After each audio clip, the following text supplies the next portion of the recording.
भाई साहब। ये भाई, हमारा वोट चोरी हो गया है। अनबक थे के हैं? पुलिस वालन की यही ड्यूटी रहेगी कि तेरा फर्जी वोट ढूंढे।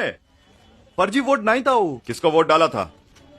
वो हम नहीं बता सकता। क्या अपनी माताओं, बहुओं, बेटियों सहित किसी भी मतदाता की सीसीटीवी वीडियो चुनाव आयोग को साझा करनी चाहिए क्या? तुम कर क्या रहे थे वहाँ? रिटर्न ले रहा था। वोटवा ले लिया और रोजगार नहीं दे रहे हैं। ई वाला बूथ पर बीजेपी को 2 बार वोट डाला था, उठते ही लिए, बाकी रिटर्न डाले। 6 वोट अकेले मार दिए। अकेले मार दिए। भाजपा का? भाजपा का। कब मारे? सवेरे। हाँ, अकेले 6 वोट मारे। अकेले। उत्तर प्रदेश में ग्राम प्रधान के लड़के ने 8 बार बीजेपी को वोट दिया। न कोई एविडेंस है, न कोई सबूत है।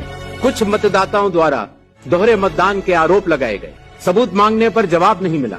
क्या कोई भी मतदाता वोट की चोरी कर सकता है? आप बेफिक्र रहिए सर। कर्नाटक में आनंद कंस्टिट्यूएंसी है, यहाँ पे चोरी पकड़ी, कोइंसिडेंस से पकड़ी। वहां के जो बीएलओ थी उसने देखा कि उसके रिश्तेदार को डिलीट कर दिया गया। उन्होंने पता लगाया कि मेरे रिश्तेदार को डिलीट किसने किया। पता लगा कि पड़ोसी ने रिश्तेदार को डिलीट किया। बीएलओ ने जाके पड़ोसी से पूछा कि भाई आपने मेरे रिश्तेदार को क्यों डिलीट किया? पड़ोसी ने कहा मैंने तो नहीं किया। बीएलओ सस्पिशियस हो गई, शक पड़ा, उसने प्रोसेस चालू कर। क्या पता लगा कि फाइलिंग ऑटोमेटिकली ऑनलाइन हो रही है। मोबाइल नंबर्स कर्नाटक के नहीं यूज हो रहे, मोबाइल नंबर दूसरी स्टेट के यूज हो रहे हैं। इनफैक्ट कर्नाटक के नंबर 3 यूज, मतलब आप दिल्ली में बैठे डिलीट कर रहे हो, आपका नंबर तमिलनाडु का है। और जब हम चेक कर रहे हैं कि भैया आपका नंबर है, तो आपका नंबर है ही नहीं, किसी और का नंबर। तुमने कछु किया ही नहीं और हमने तो कुछ देखा भी नहीं। ला 15 दे।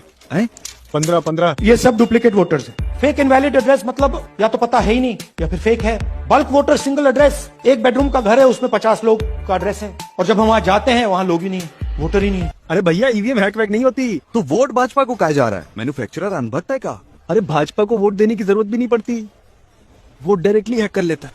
डायरेक्टली हैक करत हैं तो ई वोटरवा का जरूरत? अरे क्या करूं इस पप्पू भक्त का यार, 2047 में विकसित हो सके। एक तो हमारा लक्ष्य है 2047, हिंदुस्तान विकसित होना ही चाहिए। No compromise. मारो हमको जिंदा मत छोड़ो सालो।